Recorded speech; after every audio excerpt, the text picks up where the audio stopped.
Next witness is Joanne Kathleen Rowling, please.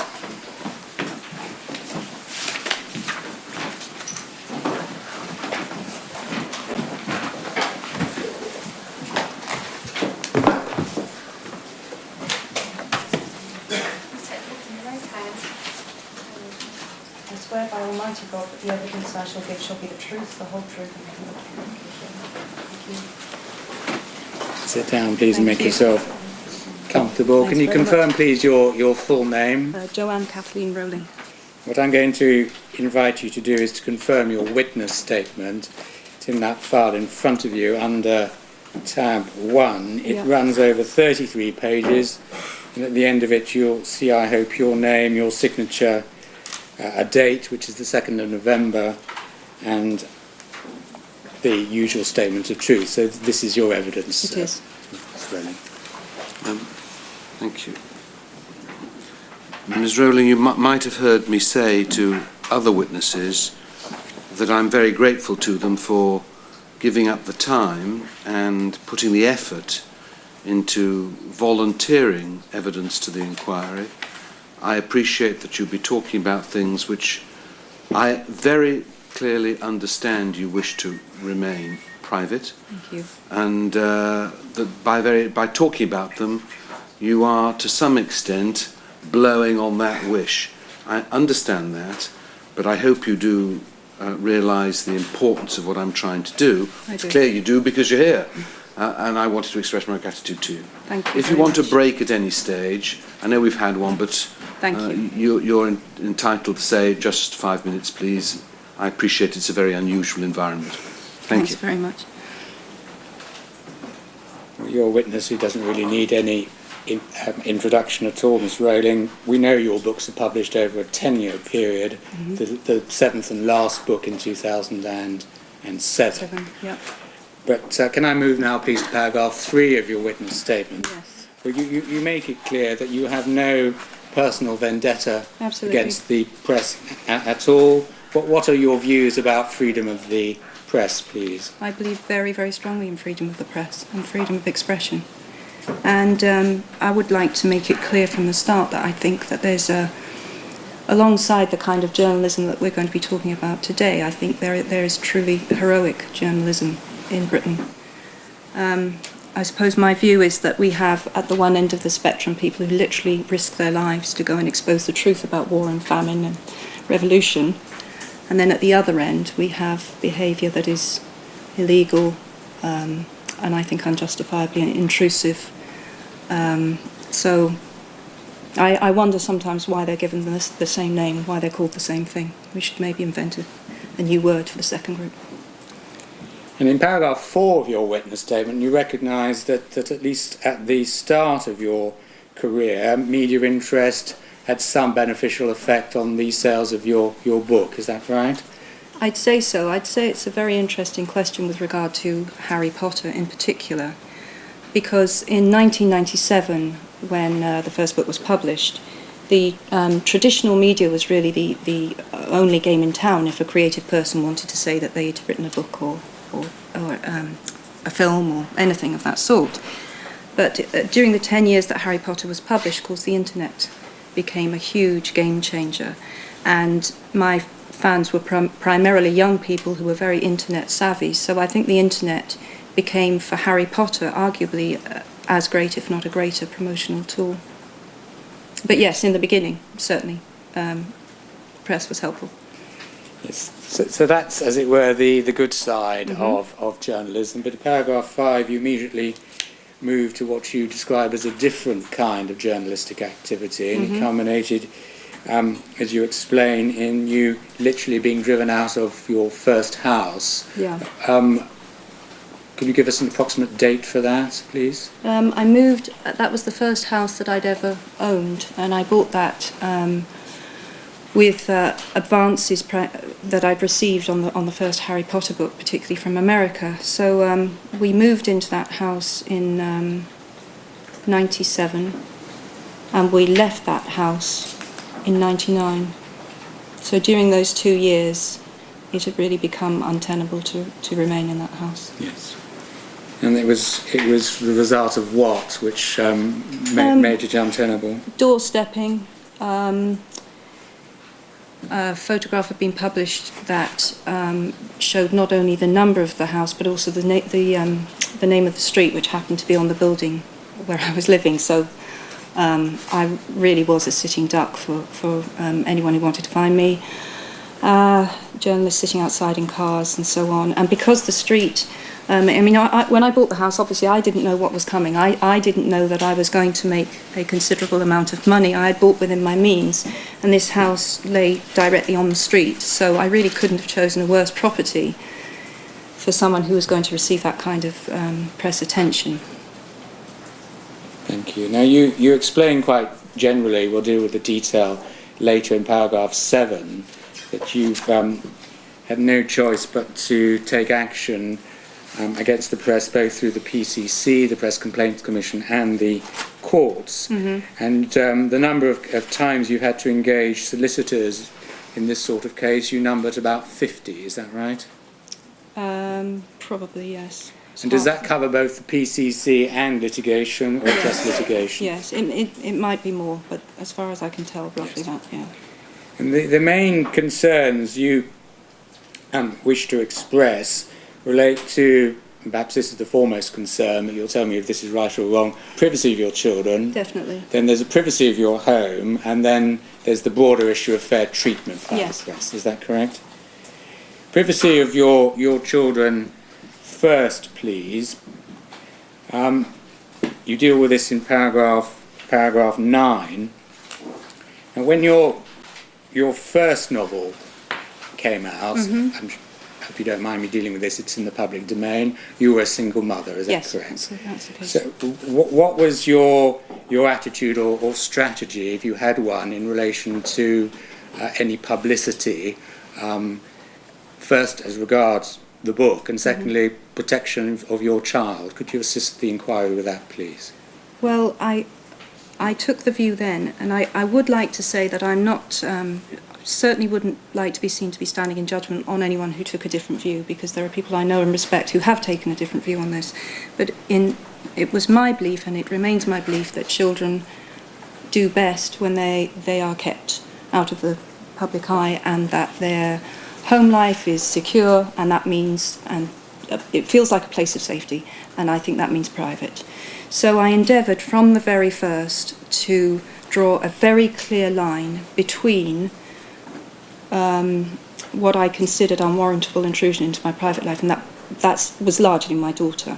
For example, I had countless requests to be photographed with my daughter. I vividly remember a woman's magazine who wanted to take a photograph of me with my broken down typewriter and my daughter on my knee. And when I said that is absolutely not happening, they said, well, we won't do the interview then, which was no loss to me. I really did not want that to happen. I think it's one reason I agreed to appear, because I think this is something I feel very strongly. When you become well known, and it was a shock to me that I became so well known so quickly, no one gives you a guidebook. There is nothing is handed to you to say, well, you can do route A, B, or C. You have to make it up to an extent yourself.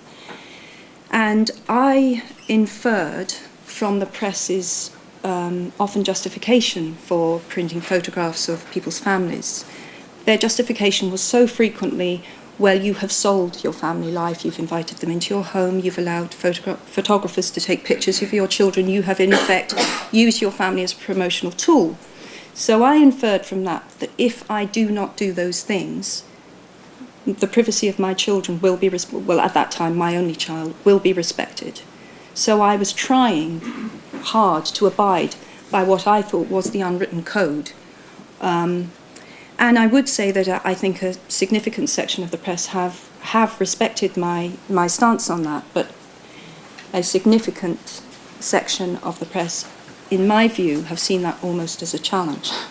So I tried very hard to abide by what I thought were the rules, and I failed. And you mentioned one occasion, but it was the only occasion, paragraph 10 of your witness statement. where you took your daughter along to a book award ceremony. Someone did try and take a group photograph, and that never happened again. No, well, I never took her anywhere like that again. I vividly remember that occasion. It was I was thrilled to have received the award, and I couldn't get a babysitter, and I took her. I knew other children were going to be there, and it's not that I don't want my children to share these occasions with me, but that experience taught me that can't happen, because, as I say, she was marched into a shot, and I physically said, no, I don't want that to happen, and took her away. And after that, I decided, well, clearly the way forward is not to take my children to these kinds of events. Yes. In paragraph 12, you deal with 3 causes which you support. Would you like to cover those specifically? Yes. Please do. I think it's relevant to say that I have, on occasions, discussed my own, not my children's, but my own life. And I suppose, broadly speaking, there are 3 areas of my life that are quite private that I have discussed. When I wrote the first book as a single parent, and that was common knowledge, and I wasn't ashamed of that, and did discuss that, the fact that we had lived on benefits for a time and it had been difficult to find work and find childcare, all of these things I did talk about. And latterly I tried to parlay that into doing something meaningful, because I became an ambassador for a charity that campaigns for lone parents. And then I've also said in my statement that I, for quite a long time, was patron of the MS Society, and I fund research and attempt to raise funds for MS. My mother died of complications from multiple sclerosis. It's not something that I relish talking about, but I talk about it with a purpose. And I think that that's one of the upsides, if you like, of being well known, that you can become a spokesperson for those kind of charities. And then the last thing I've said in my witness statement, I have talked openly about the fact that I have suffered from depression. I think originally I discussed this in the context of my work. And I do feel quite strongly that as a writer or any kind of creative person, your life becomes such an important factor in your work. So there are themes in my work that relate to bereavement or depression or things that I myself have experienced. So in other words, I was talking about depression, not trying to gain sympathy or pity, but there was a purpose. I had created certain creatures in the Harry Potter books that had the effect of depression on those they encountered. But I don't in any sense regret talking about depression, because as I say in my statement, I've received a number of letters and so forth, particularly from young people who've been depressed, who find it helpful that people don't treat that as something to be ashamed of.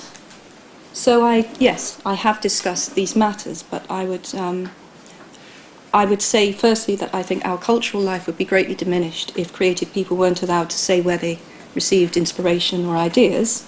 And I would say secondly that I don't think any reasonable person could decide that because I discuss these things, my children ought to be long-lensed in swimsuits. I think a reasonable person would see a clear division there. Yes. Thank you. And then in paragraph 13, you develop the point which you've already touched on, namely the importance of a normal childhood for your children. Mm-hmm. You mentioned one incident where there was a note from a journalist slipped into your daughter's school bag. Yes. Could you give us a little bit more context? Yes, my daughter, this was my oldest daughter. So this would have been when I was really in the first burst of publicity surrounding me. She was in her first year at primary school, and I unzipped her school bag in the evening, and among the usual letters from school and debris that every child generates, I found an envelope addressed to me and a journalist. Now, it's a journalist. The letter was from a journalist, so it's my recollection that the letter said that he intended to ask a mother at the school to put this in my daughter's bag, or I know no more than that. I don't know whether that's how the letter got in my daughter's school bag or not. But I can only say that I felt such a sense of invasion that my daughter's bag. It's very difficult to say how angry and how angry I felt that my 5-year-old daughter's school was no longer a place of, complete security from journalists. Yes. Paragraph 14, your position is very clearly stated in the second line. My husband and I have taken every step we could think of to prevent the children being photographed by press photographers. And then you outline some of the measures you've taken. Some are quite general, some are quite specific. Yes. Would you care to elaborate on any of those, please, for us, Ms. Rowling? Well, we have. I say in our statement, for example, we didn't take a honeymoon immediately after we were married because we had previously taken a holiday together shortly before we were married, and that was the occasion on which we were all long-lensed and my daughter appeared in the press in her swimsuit. So we decided that we went to great lengths to ensure that our wedding itself was private. There are many things you can do, and we have tried to do all of them, I would say. We really have tried to do all of them to prevent the children being photographed. Yes. In paragraph 15, occasions where paparazzi have been outside your house, you've had to, on occasion, hide your children in blankets. Well, there were two particularly bad periods where it really was like being under siege or being a hostage. After the birth of each of my subsequent children, for a week, it was impossible for me to leave the house without being photographed, unless I wanted to be photographed, or unless I wanted the children photographed. And on both of those occasions, they took up permanent residence outside our house. And my husband was obviously going to work, and he was going in and out through them and was being photographed. But I felt completely trapped in the house. And of course, that had a massive effect on the children. And you've made it clear, you clearly state in paragraph 17, press photographers, agencies, perhaps more importantly even picture editors at newspapers, magazines and other media outlets, how seriously you take the privacy of your children. Have you done this by making statements to them, or how has this been achieved? I think I've gone to such lengths to try and prevent photography of my children that they really can be in no doubt. And I have complained to the PCC, and as is clear later in the statement, I've been to court. I would like to say that, particularly with regard to photographers outside our house, I think a very good example of this is two journalists from a Scottish tabloid took up residence outside our house in a car at a time when I was absolutely unaware that there was particular interest in me. I didn't have a book coming out. I hadn't just given birth. They were just sitting there. So I asked someone who works for the public relations company that I employ to please ask them what they wanted. And the response she received was, "It's a boring day at the office." So my family and I were literally under surveillance for their amusement. There wasn't even a pretense that there was a story. But it's difficult to explain to people who haven't experienced it what that feels like. The twist in the stomach, because you wonder, what do they want? What do they think they've got? It's incredibly threatening. It feels threatening to have people watching you. And then you quite rightly state that the Sun published an article on the 25th of March 2003, absolutely no criticism of that, but they rightly said the 38-year-old author is fiercely protective of her private life and kept details of her son's birth top secret. Yes. Accurately stating the position. You give us some specific examples, starting at paragraph 21. The picture in 2001 in OK magazine when your child was then 8, Yes. I think. Yes. And that was on a... Was it a public beach or a private beach? You tell us in your Well, own this is words. where it all went wrong, because my husband and I weren't married then. It was shortly before we were married. We were wrongly convinced that we were on a private beach. We subsequently discovered that no beach in Mauritius is private. They're all public by law. But the hotel we were staying at had advertised that it had its own beach, and we wrongly understood from that it was private. So we believed ourselves to be in a private situation. My husband, who's more observant than I, clearly said he was worried about a boat that was a little way out while we were all on the beach, and I dismissed this and said I was sure everything was fine, and he was being paranoid. And he wasn't being paranoid at all. We were being long-lensed, and when we arrived home, it was to photographs of the two of us, not my daughter. The photographs, including my daughter, weren't published at first on the beach. Yes, but it led to a complaint to the PCC. Yes. You have the adjudication under tab 2 there, Miss Rowling. Yes. And the complaint was upheld, Yes. as you know, that the... This was the complaint about the photographs of my daughter, including my daughter. Absolutely. Yes. Yeah. And the public-private beach point was not one which, as it were, lost you the case. Mm-hmm. You won the case because of the particular circumstances. If you look at the adjudication, it's in fact set out in your witness statement, but it's right to read it out because the PCC may well want me to do so. But while the Commission may have regard to its previous decisions, circumstances will necessarily vary from case to case. It therefore considers each complaint on its merits under the Code. I think as a lawyer we all understand that. The Code entitles everyone of all ages to respect for their private and family life and deems unacceptable the use of long-lens photography to take pictures of people in places where they have a reasonable expectation of privacy. Mm-hmm. In addition, it gives greater protection to children, does not allow photographs of children under the age of 16 to be taken where the child's welfare is involved, and requires a justification other than the fame of a child's parent for publishing material about the private life of a child. There may also be an exceptional public interest justification for breaching these provisions, but none was provided in this case. The Commission noted that it was not in dispute that Miss Rowling had gone to considerable lengths in the past to protect her daughter's privacy.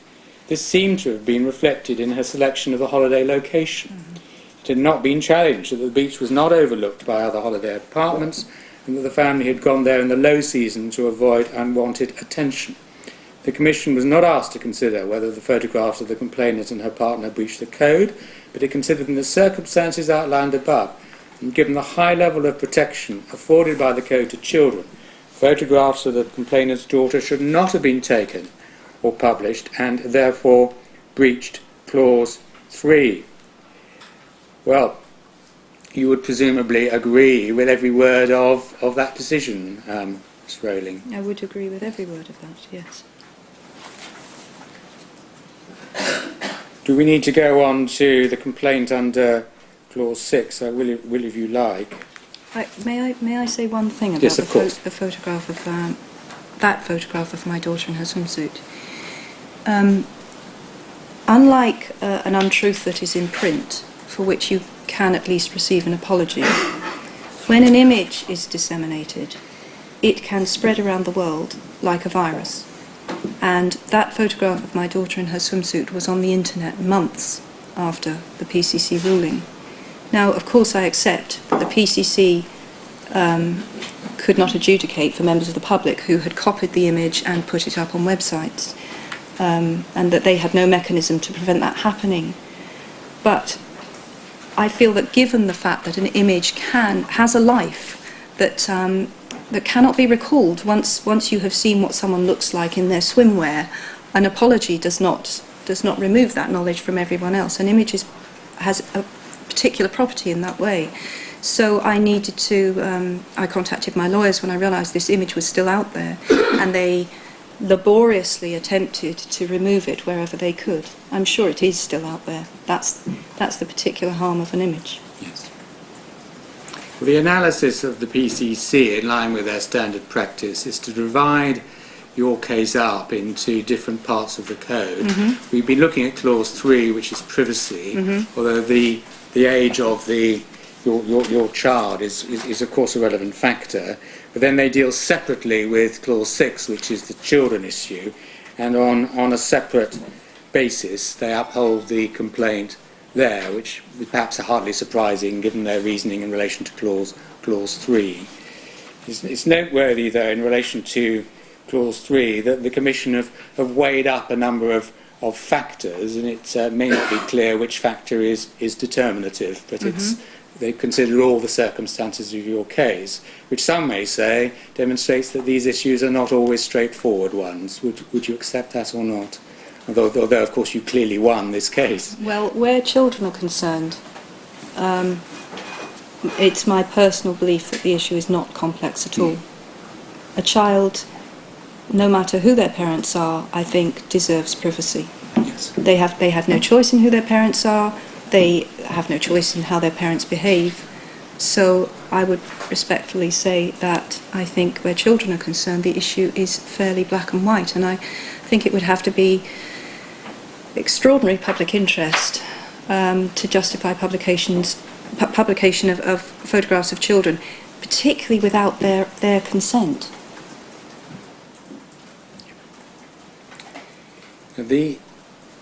The next sequence of evidence you're about to give is slightly more complicated legally, and it's the Murray and Big Pictures litigation.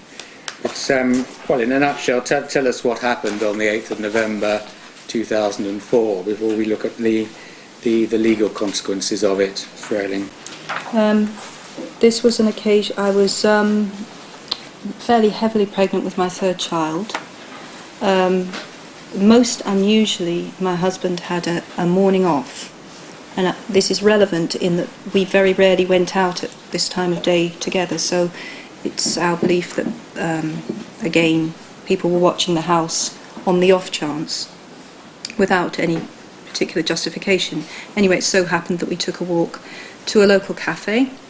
Most people, I think, would say that's a very innocuous thing to do as a family, and we were photographed covertly going to the cafe. Didn't realise that had happened. Only subsequently did we realise when we saw the photos that it must have been happening before we hit the cafe and afterwards, because afterwards we did then see the man running down the road to get a better angle of us with our son. My oldest daughter was then at school, and so this was now my middle child, my son, who was being photographed. Yes. And the photographs were published. Yes. And as you explain, one of the newspapers published a photograph that clearly showed your son's face. And what had happened, as very often happens, a picture agency had taken the photograph. In this particular instance, it happened to be a company called Big Pictures Limited, and they sold it on perhaps to the highest bidder. Yes, that's right? my understanding of what happened, yes. You then brought proceedings and sought an injunction as well as damages for breach of confidence and breach of privacy. And at the first stage, before the High Court judge, your claim was struck out. Yes. Is that right? May May I just say, before we move on to that point, so there was a reason why I didn't go to the PCC. It had been my hope, perhaps hope more than belief, but my strong hope that the PCC adjudication of my eldest daughter would send notice to the press that I took it extremely seriously if they invade my children's privacy. And clearly the message had not been strong enough. Sanctions had not been imposed that would make anyone think twice about this, and they had again bought photographs of my child, a different child, but of my child. So that's why we didn't go back to the PCC. That's why now we went a step further, and our intention was to underline our position on this. Yes. The argument of the defendant newspaper, which at first instance was accepted, then was reversed on appeal, was that this was a public place, there was no harassment, therefore there was no confidence or privacy which could be protected. Well, I disagree, as you would expect, on a number of counts there. Yes. First of all, that there was no harassment. Yes. I'm just setting out the argument. No, I know, because we but know the Court of Appeal came to a different view. They did, but yes, we were extremely disappointed that that was the response of the court in the first instance.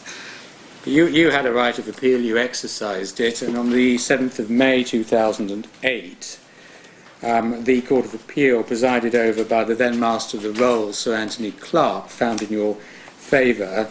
The judgment is, of course, publicly available. We provided it to you in our bundle at tab 5. Yes. You, if I may say so, have correctly summarised it in your witness statement Yes. at paragraph 28. Yes. I mean, so that it is understood, given the way this went off procedurally, the Court of Appeal were deciding that you had an arguable case. They weren't deciding whether you were going to win or lose at the end of the day. Mm-hmm. Although the result of the Court of Appeal's judgment is that in the end there was a settlement of the case to your satisfaction. Is that right? That's correct. Yes.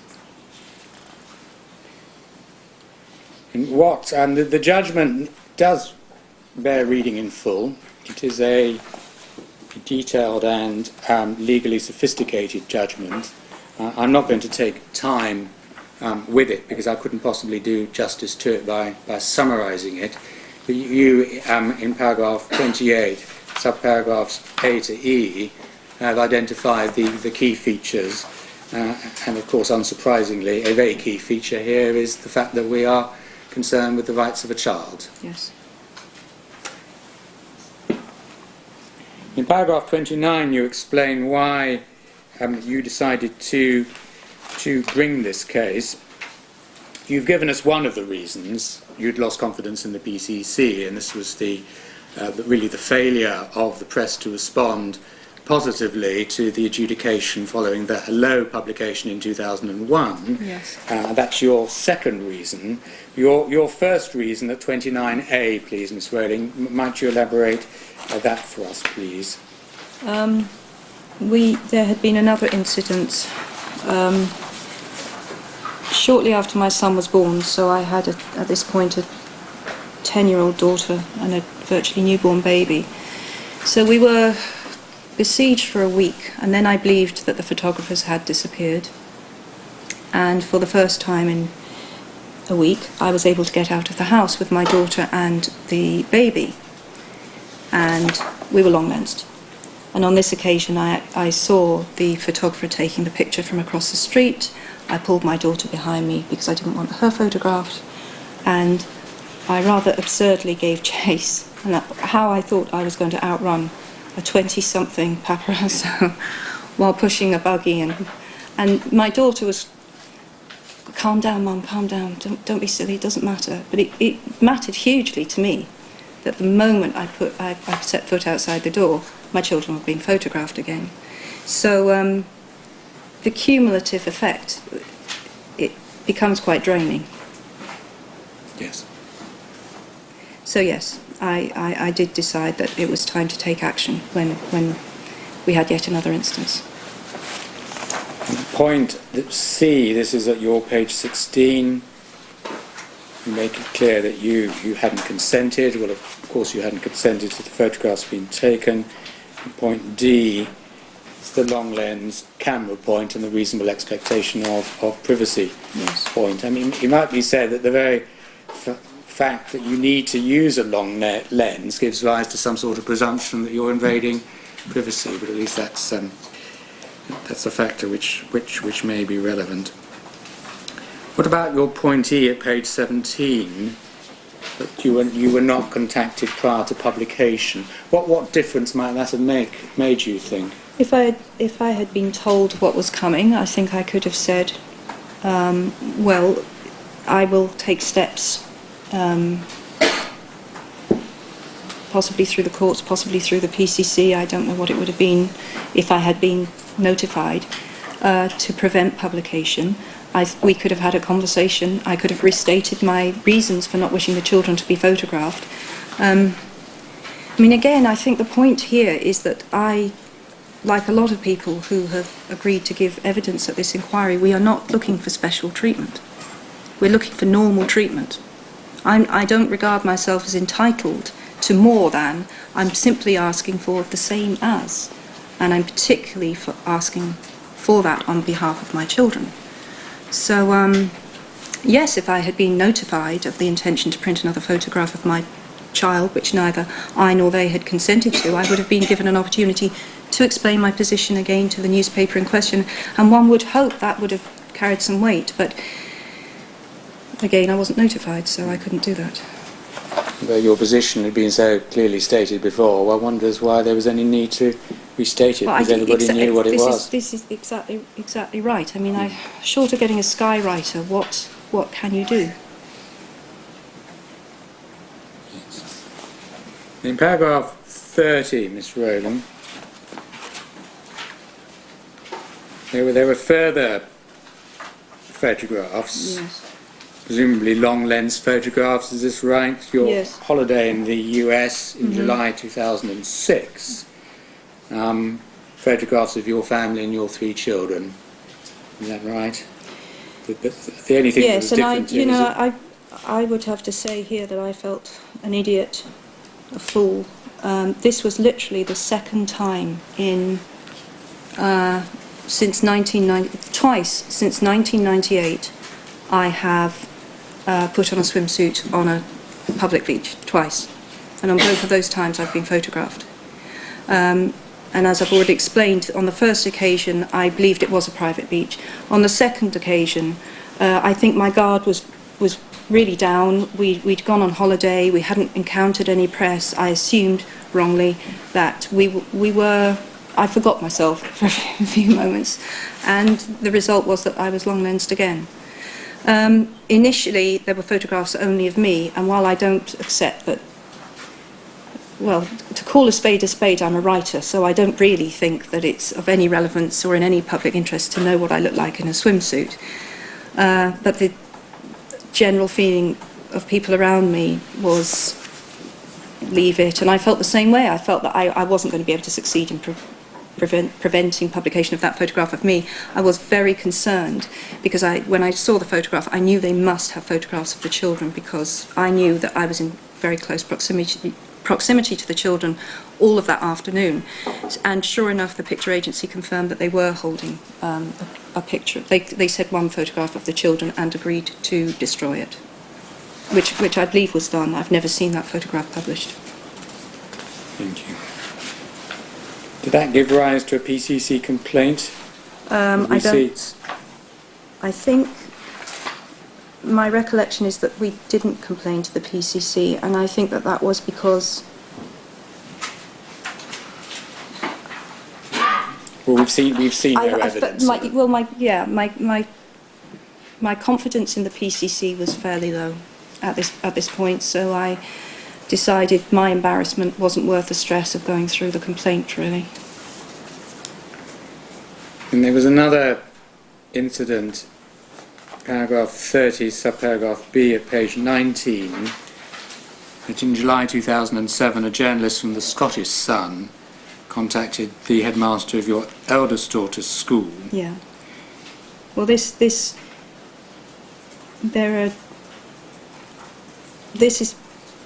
one of the incidents about which I feel most outraged.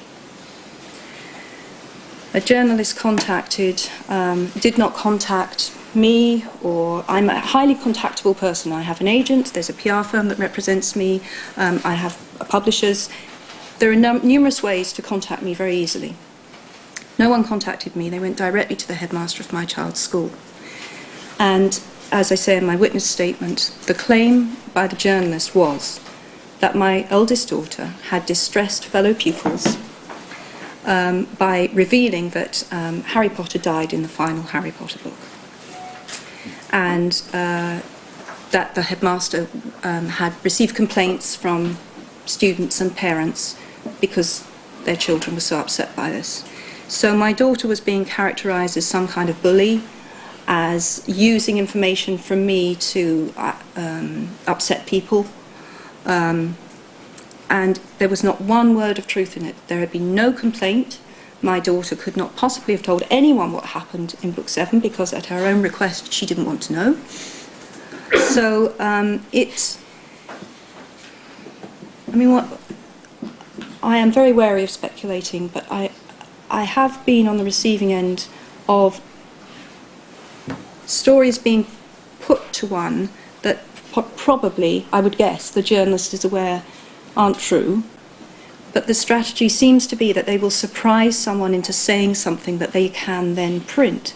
So, because I would say, why not contact me? But possibly there was a hope that the headmaster might inadvertently reveal that she had said something, or inadvertently reveal, well, that's not what I heard. I heard she says he survives. Who knows? But again,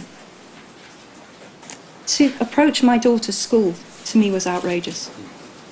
This was the time of wild speculation as to what happened at the end of the last book. That's right, yes. And then in subparagraph C, November 2007, more photographs, this time outside a coffee house, I think, in Edinburgh. This one was just... I had taken my youngest daughter out, actually to buy her an advent calendar, which she was quite excited about. And we became aware that we were being photographed from across the street, and someone was with me and crossed the street and said to the photographer, "She's with her child, please stop." And the photographer refused. I don't know whether they got a clear shot of my youngest daughter. I've no idea. They claimed that they only saw her legs in the developed photographs. I don't know. The justification that I heard on that occasion was they believed I was wearing a fur coat, and I was wearing a woolen coat that I've never worn in public again. Yes. The impact, please, on your children. Are you able to assist the inquiry with some insight into that? Well, there's the particular impact on a given day. For example, my youngest daughter was very upset that we couldn't get her advent calendar because the photographer was clearly not going to desist. He'd refused in so many words. We had nowhere to go. So we got back in the car and we went home again. On a general note, the sense of being often unable to leave your house or move freely is obviously prejudicial to a normal family life. And certainly all three of my children have been aware of being suddenly pulled behind me, or I will split from the family group because I'm aware there's a photographer there, so you're hoping to draw them off. You take the kids that way, I'll go this way. So there's a general edginess sometimes when you're aware that there are people in the vicinity, and sometimes when there aren't, you start becoming jumpy. You start thinking that the person behaving in a peculiar manner near your house may be concealing a long legs. They might not be at all, but it's very unnerving feeling to know that you're being watched. So obviously that impacts my children. May I move on to the second topic now, Ms. Rowling, which is privacy of home life. And this is related, of course, to the issue of personal security, which is obviously an obvious matter of concern to you. Can I deal with the matters in chronological order?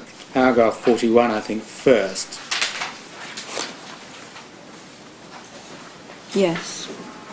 There may be a typographical error in the title. I think the right date is January 2005. Is that right? That, I think so, yes. There was an article published in the Scottish Daily Mail about conversion works which were taking place at your home. Your full address, without the postcode, was published, together with a large photograph of the house in question. Well, obviously, even without the postcode, the full address was enough to identify which house we were talking about. It's Yes. obvious. But so that it's clear, what happened as a result of this? Well, as a direct... Sorry, could you ask me that question again? Yes, As a direct result yes. of this publication of this photograph, we asked them, we went to the newspaper and requested that they remove those details from their website and so on, and I believe they did do that. Yes. But then in July 2005, Yes. this time the Mirror, well, I think we're south of the border now, Ms. Rowling, is that right, published Yes. an article printing the street names and photographs of 3 of your properties in England and Scotland, just before Harry Potter 6 this was. Yes. No public interest in that. And your concern, additionally, was that the article showed certain sort of security features, which Yes. you quite rightly have in place. Yes, for obvious reasons, I don't wish to go into detail here and now, although I'm No. happy to provide those details if they're relevant. But like virtually everyone in the public eye, I have on occasion been the target of unbalanced individuals. I don't want to go into details. And I mention this because my desire to keep the precise address of the property where I live with my family out of national newspapers is not because I'm being starry or precious. It's because on a number of occasions we have needed to... the police have been involved because of incidents or even threats. And so I think it's reasonable of me to wish that the papers would refrain from making my whereabouts so very, very identifiable. Clearly I have to live somewhere, and we've taken all reasonable precautions in this matter. Of course, locally it may be known where my house is, but again, I think a reasonable person would see a difference between my neighbours knowing which is my house, or my children's friends knowing where we live, and anyone who reads a national newspaper being able to find us with extraordinary ease. What happened in this particular case, we'll deal with the PCC element in a moment, Ms. Rowling, it's paragraph 43 of your witness statement. The paper's position was that the addresses were in the public domain, so they could be found on the internet. Well, in fact, we've taken every step that one can to make sure that we are not listed in the usual ways on registries that exist online. We can't prevent any individual putting our address online, but if that's the justification a newspaper's using for then reprinting it in the national press, I think that's a fairly flimsy justification, but we have taken every reasonable precaution we can think of to protect our own privacy. And then you point out that this is the third line of paragraph 43. The paper continued to disregard your feelings as 5 days later it published a picture of your eldest daughter as a baby. Well, I would like to emphasise that what I'm about to say does not apply, of course, to the whole of the British press, but it is my experience that with certain sectors of the British press, if you lock horns with them in this way, if you protest or you make a complaint, then you can expect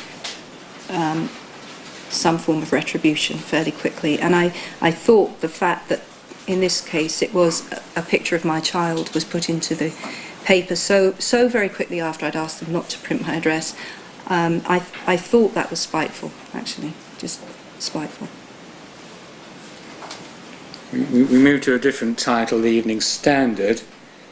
October 2007 published photographs and information about your homes, including descriptions of the properties, details as to their history, details of their location, and details of security arrangements and pictures.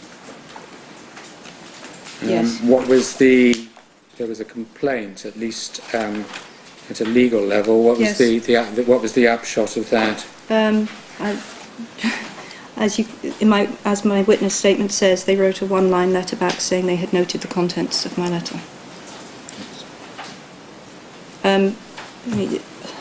Again, this doesn't apply to the whole of the press, but the attitude seems to be utterly cavalier. Indifference. What does it matter? You're famous. You're asking for it. I think the final series of articles on this sort of theme, October-November 2007, the Mirror, the Daily Record and the Scottish Mail on Sunday, each all published articles that identified the precise location of your home in the Scottish countryside, showing the name of your home, the name of the neighbouring property and the name of the small town in which you lived in. Yes. And this, when we complained about this, the argument was, well, this information is in the public domain. But the joke of that is, to me, they put it into the public domain. What they were effectively saying was, well, you can't complain that we are printing photographs and the address because we've already printed photographs and the address. Just so that's made clear, it had been put in the public domain the day before by the Mail on Sunday. Yes. About which we complained. Yes. About which you complained. Yes. Therefore, it's entirely disingenuous, you say, for the Scottish Mail to rely on that argument, because just so we're absolutely clear, they're part of the same newspaper group. Exactly is that correct? Right. Yes. Yes. Yes. But does that disingenuous argument apply with equal force to the Mirror and the Daily Record? Could you help us with that? Well, the Mirror and the Daily Record, as I say in my witness statement, they agreed to remove the articles from their archives, but they gave no guarantee that they wouldn't publish the information again at some point.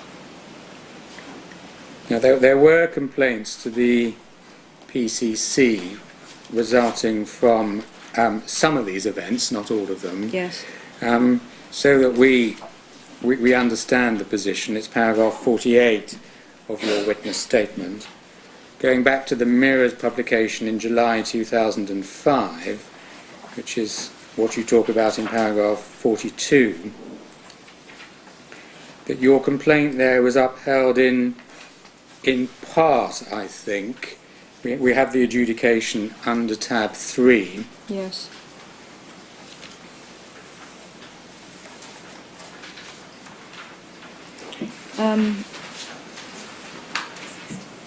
Well,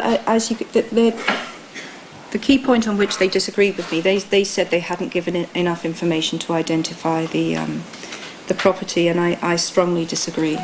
And indeed, people said to me afterwards, "Oh, I know where you, I know where you live now. It is," and then they described that from the information in the newspaper, they were able entirely accurately to identify which house we bought. So, I must disagree with the papers on that matter.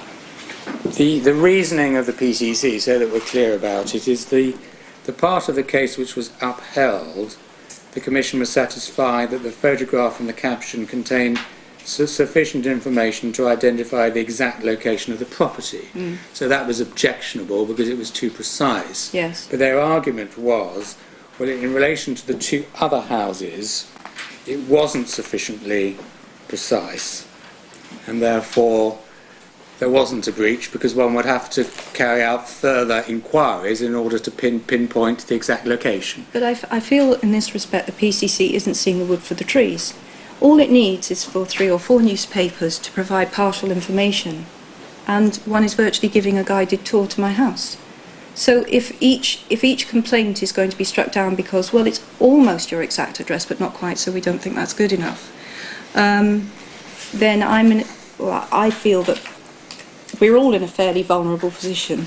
Called a jigsaw identification. A jigsaw identification. Precisely the case, and I think exactly right. I don't feel that the PCC is I think a little conveniently not taking a holistic view of the matter.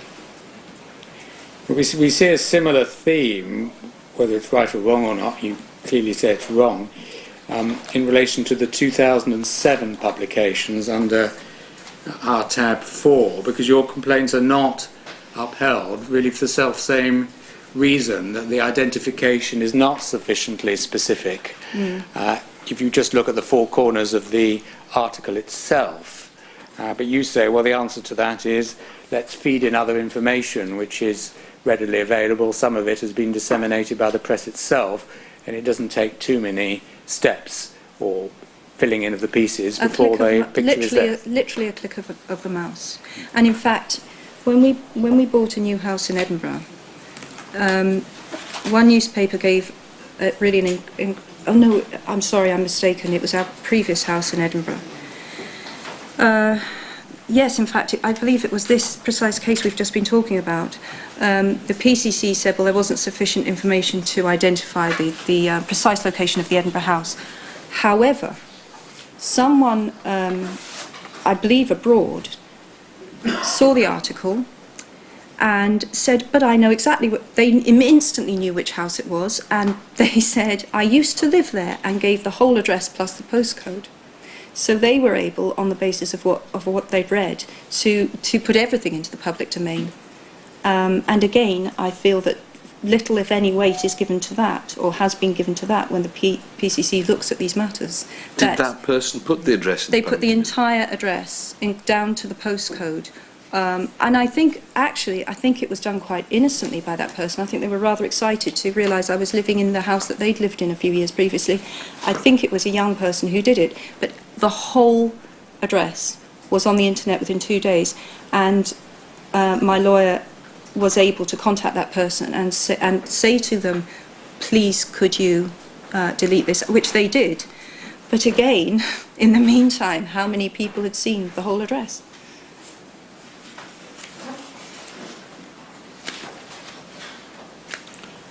Let's just understand where you say the boundary lines are. What do you say is permissible and what do you say is impermissible on this issue? On this issue, yeah. I don't see why it is in the public interest to know exactly where I live.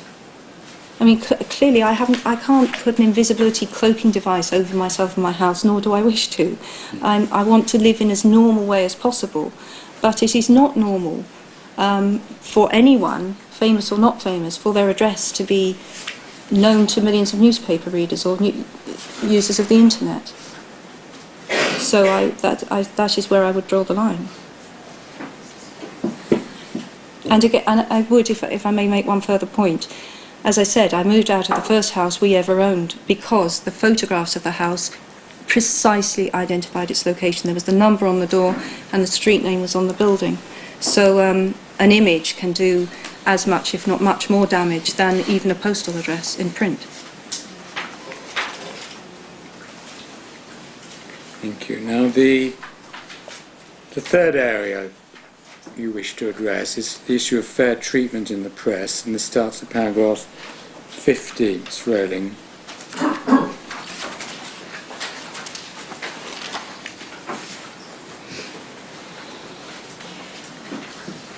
In paragraph 51, you're referring to a report in the Independent newspaper regarding the Operation Motorman investigation.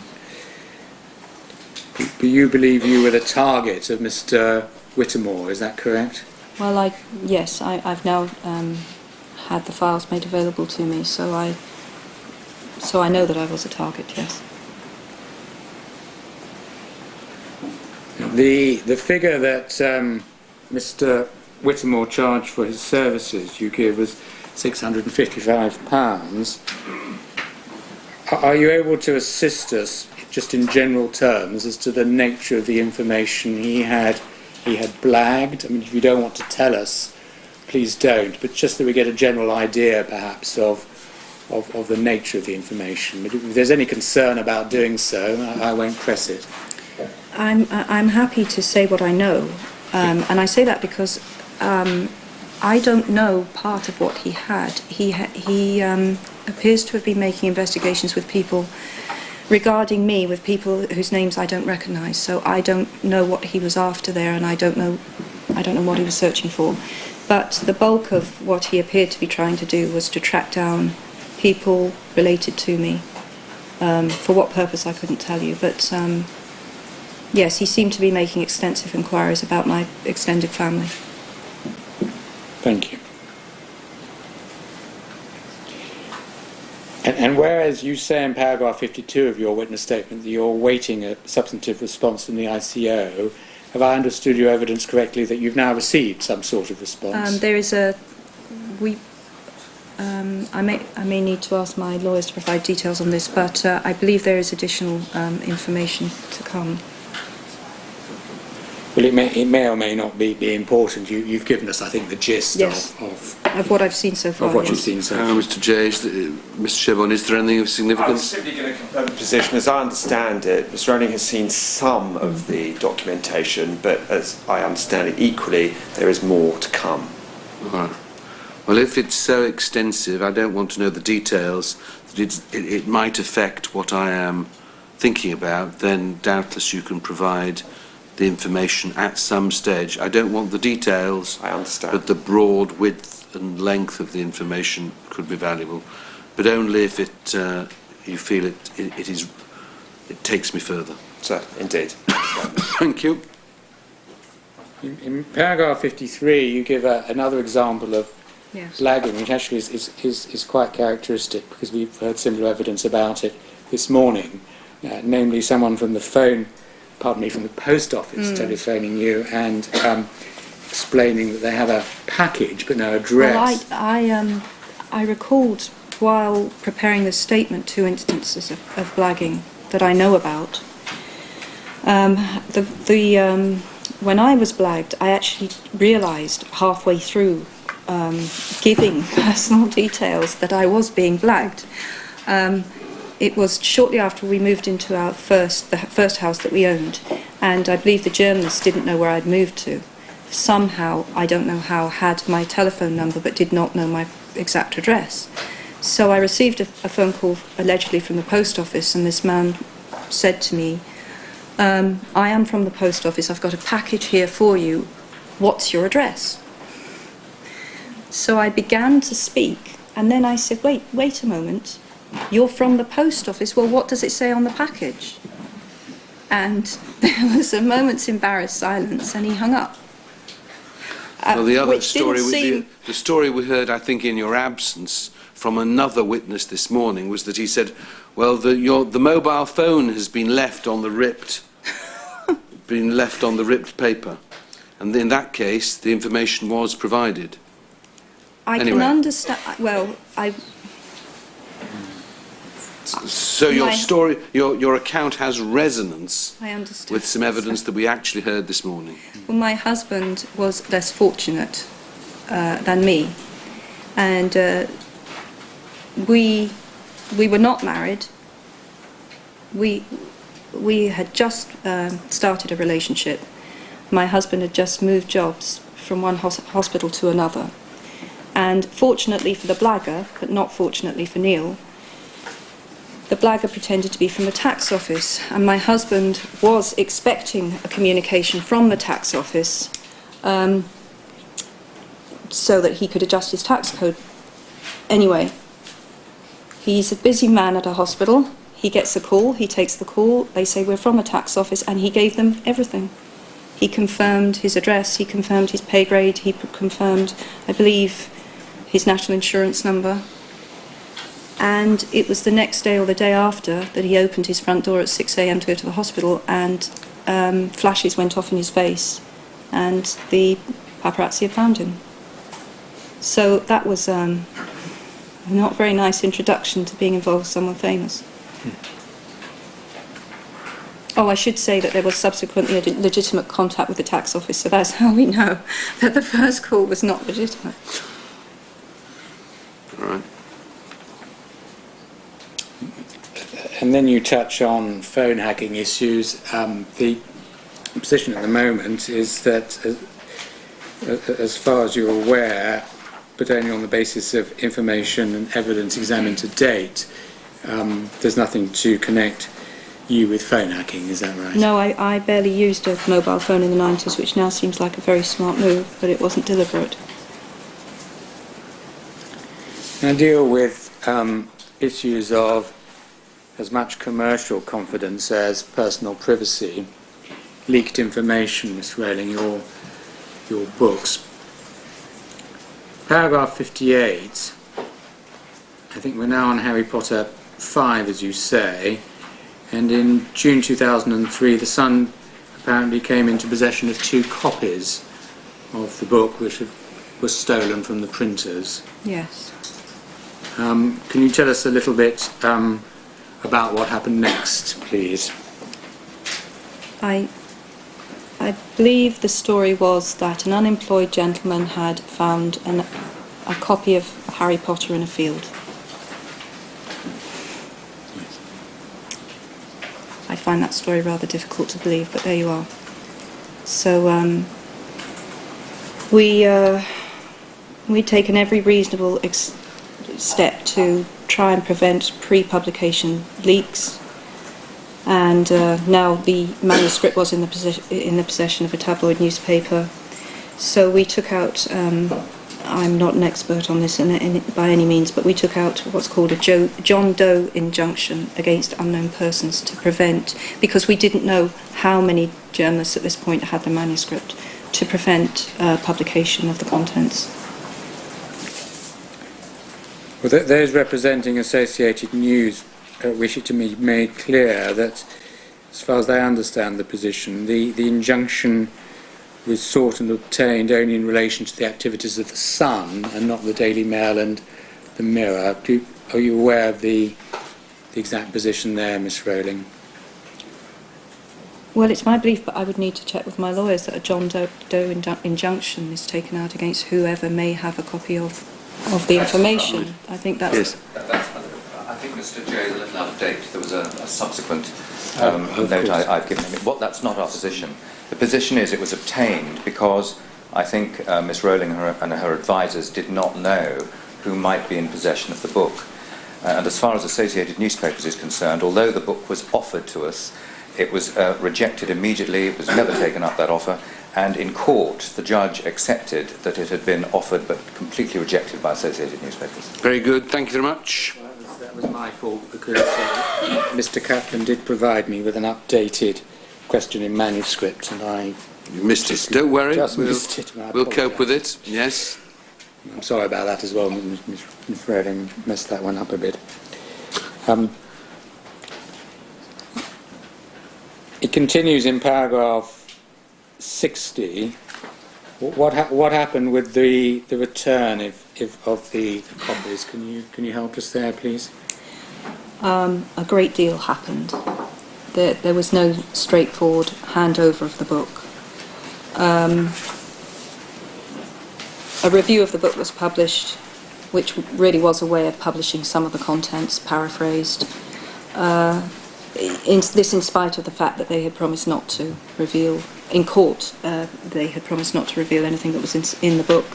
The book was photographed. Those photographs obviously went into the paper. And so we had to go back to court to try and enforce cooperation with the original injunction. You tell us that the Sun were trying to turn this into a photo opportunity. Yes, I mean, this is, to me, a classic example of... Again, I accept this is far from being all journalists, but there is a section of the press that sees opportunities in a situation like this, and I felt I was being blackmailed. What they really wanted was a photograph of me gratefully receiving back the stolen manuscript. So I was being asked to pose with the book.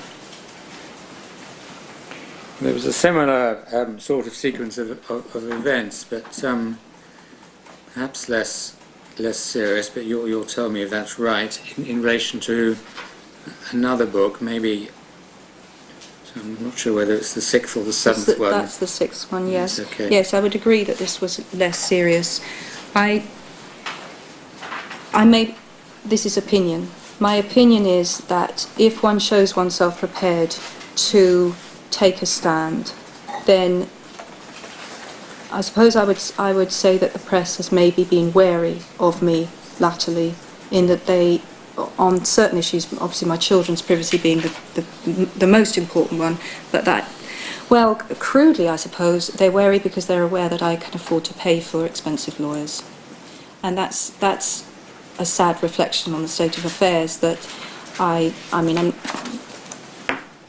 therefore receive a kind of treatment on occasion that I think is not available to the ordinary person. So it was a less serious situation on the sixth book, I think, because they had seen because they had seen that we were prepared to defend the book vigorously in 2003.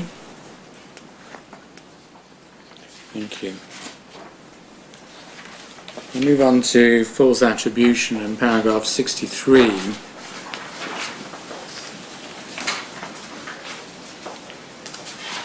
In Hello magazine, an article in 2001 or thereabouts, claiming to be a rare and exclusive interview, Yes. but one which never occurred. Yes, and I think that people might think, well, that's quite a banal occurrence, but in fact it's not. If you are trying, as I am, to make it quite clear that my personal life, my family life, is out of bounds, then the perception that I have granted an interview to a magazine that is primarily notorious for going into people's houses, photographing them with their families, hearing personal details of their private lives, and I censor no one, by the way, for doing those interviews. I don't think that's an awful thing to do. It simply happens that that's not something I wish to do.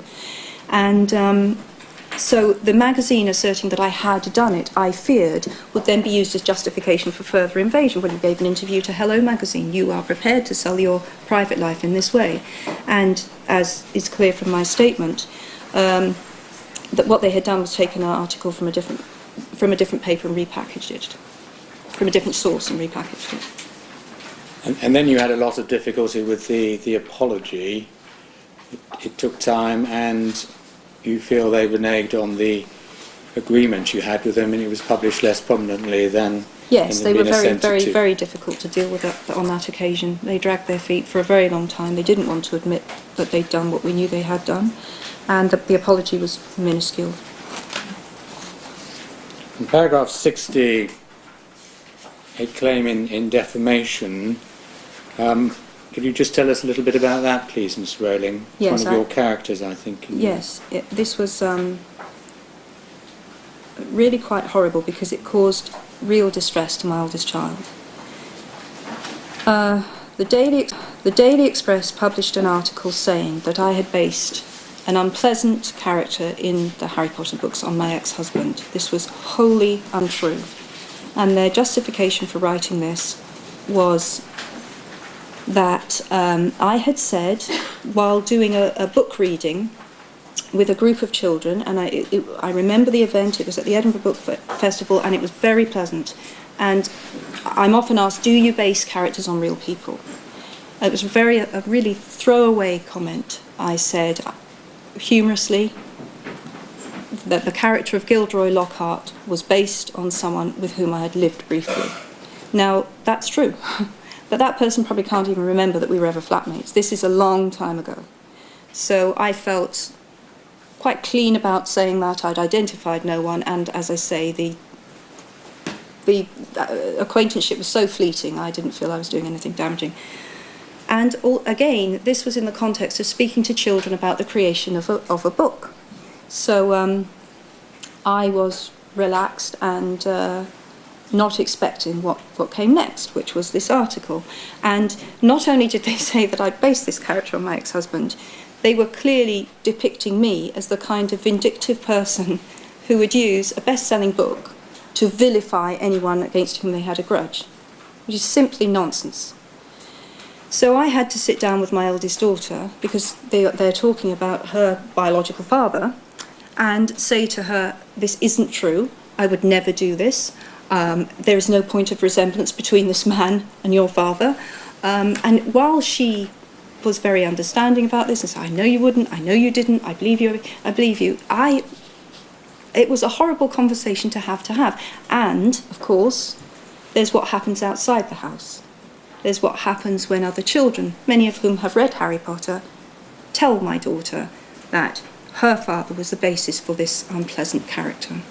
And that can't be recalled, even though, because children don't tend to read the apologies newspapers put in. So that misinformation caused real emotional hurt, which I'm sure is a matter of indifference to the person who wrote it, but as you can tell, quite a big matter to me. And it resulted in an apology. Can you tell us anything about the apology, for example, where it was printed and its size and what might have been said? I truly can't remember, but I know that it was small, and it certainly didn't occupy the same kind of space that the original article did. You deal, paragraph 61 we've covered, paragraph 62, a separate defamation issue. Could you help us with that one, please? Now this was, I mean, not untrue from beginning to end. There was an allegation printed that I was taking legal action against a man who was writing fan literature. It was simply untrue, and in fact, I had never heard of him until this accusation was made against me. Thank you. And then another defamatory article, this is paragraph 63, published in the Mail on Sunday, Hello, the Herald, the Scottish Sun, the Scottish Daily Express and the Daily Star Scotland, concerning the purchase of a house in town. The basic point there is that you paid well over the odds, it was alleged, in order to force the seller to move out early. Yes, the original story said that I walked into this house, which in actual fact is our family home now, that I glanced at 2 rooms, that I then offered a vast amount of money to get the owner out virtually instantly, because I wished to host a Christmas party in this house. It's utterly, utterly untrue. We looked around the house in exactly the way any normal person would look around a house they were intending to live in. We took our children to look around the house. There was no question of throwing money at anyone to make them leave. We had a very amicable relationship with the seller, who moved out in a normal time period. And actually, I never held any kind of Christmas party that year because we just moved in. So it was nonsense from beginning to end. Again, some people might think, well, it's not a big deal. Well, firstly, it's depicting me as a very arrogant person who is unaware of the value of money, who uses it to bend anyone to her will, which I do not believe to be the case. But it's also, you're putting a version of, or the newspaper is putting a version of me and my family into the public domain that has an effect on my children, who are then asked about the house that we bought when we barely looked at it, and the huge party we sold, and how your mother just throws money at people to move them out of their houses. And this is hurtful stuff. There were a number of apologies, but you point out that 4 weeks later the Scottish Times published the very same defamatory allegations, later denied that they were defamatory. I think this just builds a picture of how very difficult it is. It's to stop defamatory articles of any nature, because no prior notification that this was going to be printed, no opportunity to correct the story, but also it does spread like fire. You're stamping in one area and someone else is lighting a fire over here, and you say to them, well, person A has already accepted that's completely untrue. Well, we don't accept that it's untrue. Thank you. And the last matter you cover, paragraph 64, there was an inquiry by the Sunday Times of your PR agents, this is quite recent, to inquire about the development of your Scottish urban home and the type of trees you were going to use. Yes. Can you tell us a little bit about that matter, please? Well, this was quite a bizarre story, really. We did receive notice on this occasion that the Scottish Sunday Times wished to run an article about what we were planting in our garden. And I couldn't really understand why that was of any public interest at all. Then we were told that they were running an article on non-native species and their effect on their environmental impact. And as everything we were using in our garden had been in Scotland for about 5,000 years, I still couldn't understand why we were being referenced in the article. And when we said, well, no, we're not minded to let you come and look at our trees, the journalist said, well, I will come and see for myself then. I'll come onto your property, I assume. It was the effect was quite aggressive. Yes. We've actually, if you don't mind, we've skated over an article, and I'm finding it difficult to find it in my bundle here. That was about my husband, I think, in the Sunday Mirror. Certainly. I'm going to need to find it, but I really did want to talk about that one. What we'll do, Miss Rowling, we'll find that, come back to it, allow you to deal with that in your own way, as completely as you like. Thank you. Sure, a note will be passed to me. But what I'd like to do is put to you a point that News International, on behalf of the Sunday Times, wish me to raise in relation to the non-native species article, and then we'll come back to the Sunday Mirror, if that's acceptable. Have you been shown a copy of the piece in the Sunday Times? I wasn't aware that anything had appeared. Yes. I'll ask you too.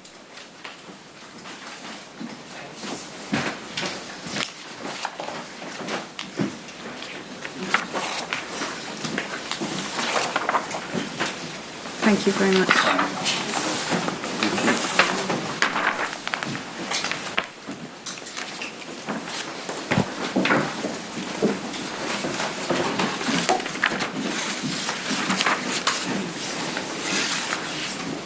This is a general piece, apparently, indeed, as we can see in the Sunday Times on the 14th of August of this year. Garden experts wage war on plant invaders. And yes, I see myself in this little article.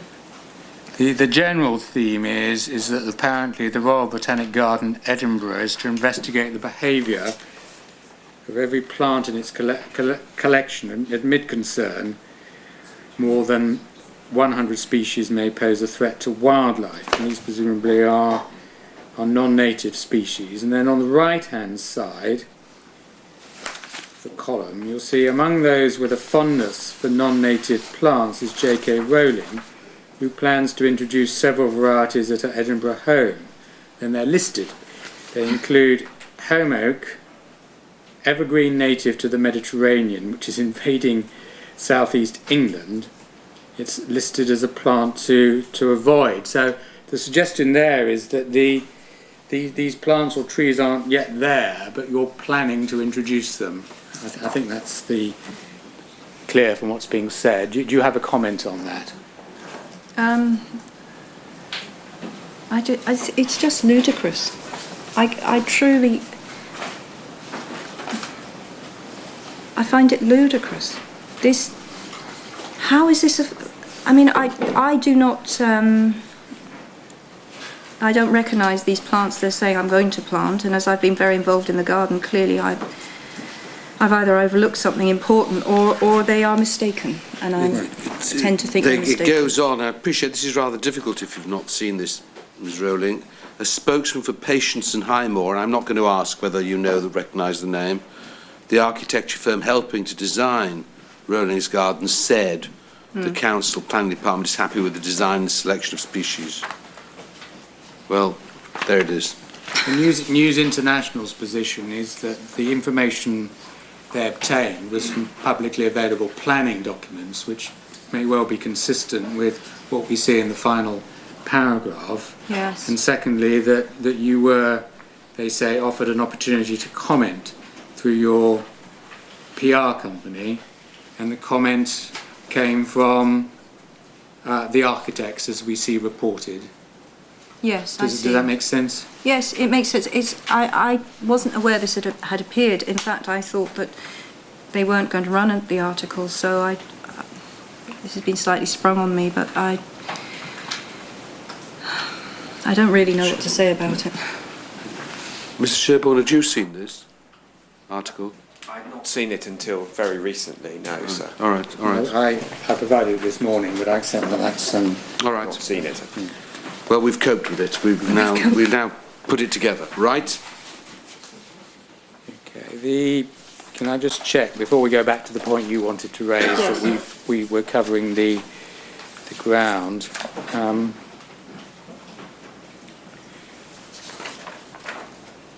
Yes.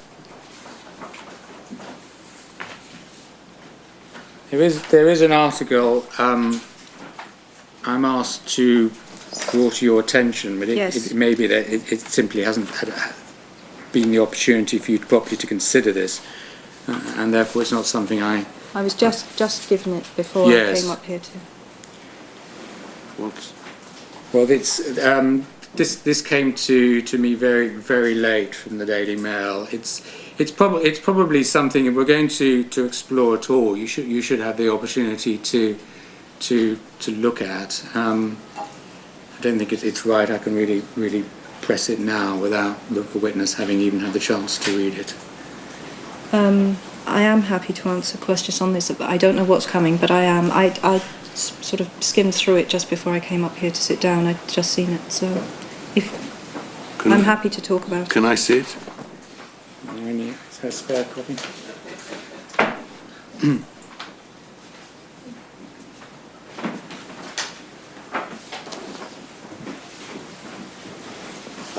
Thank you. Hang on.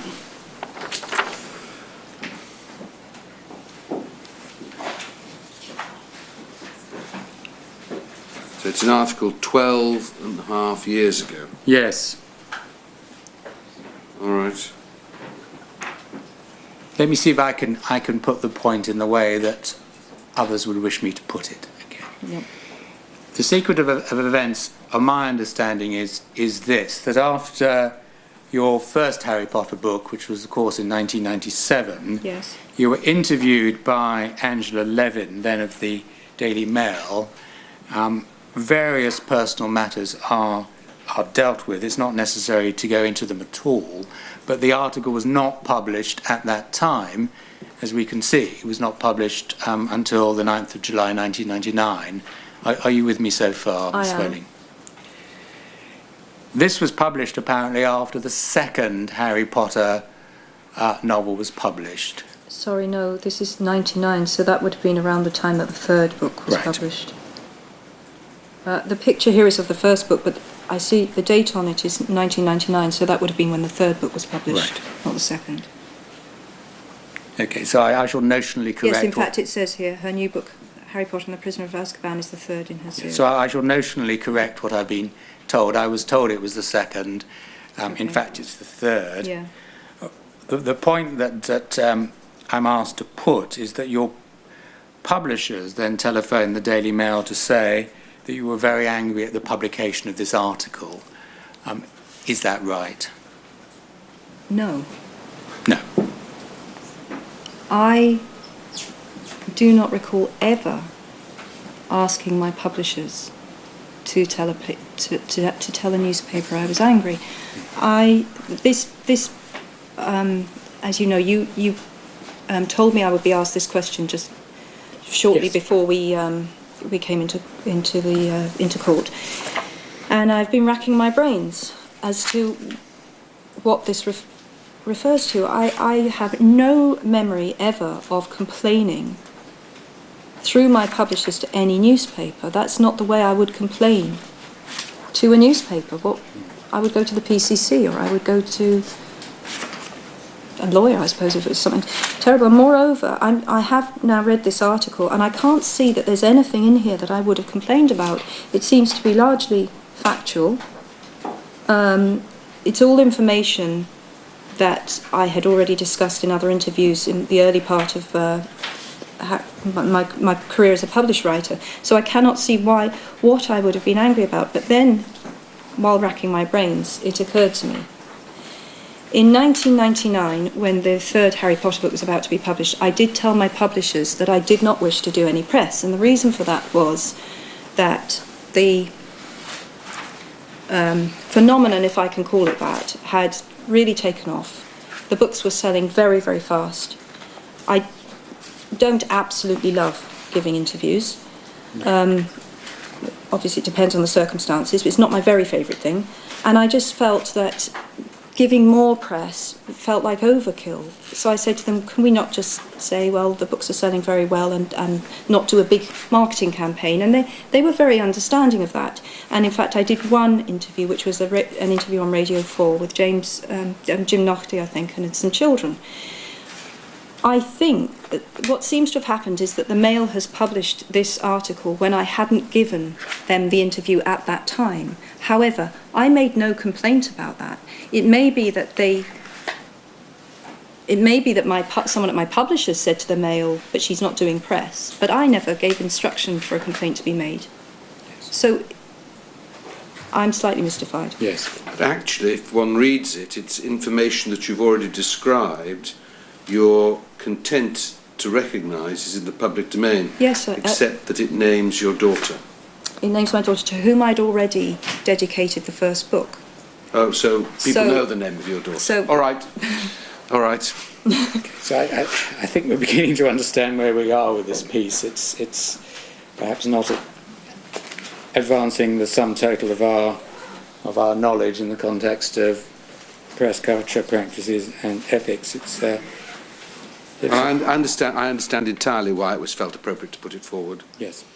Right. Thank you. Now there was one other article. I'm having difficulty, Miss Rowling, Yes, finding this reference, and I. But I know it's in here. Can I assist? Yes. Oh, yes. It's a shortcut given the ad. It's an article in March 2003 that was written by, I think, Carol Malone in the Yes. Sunday Mirror. Yes. Where is it in the statement? I don't think it's in the statement. Oh, well, that's It's certainly fine. not in I thought it was, in the final version of the statement. It may have appeared in a previous draft, It which did, is because why Mr. Rowling is referring to it. All right. Can I say this? It's called Dr. Murray at Your Beck and Call.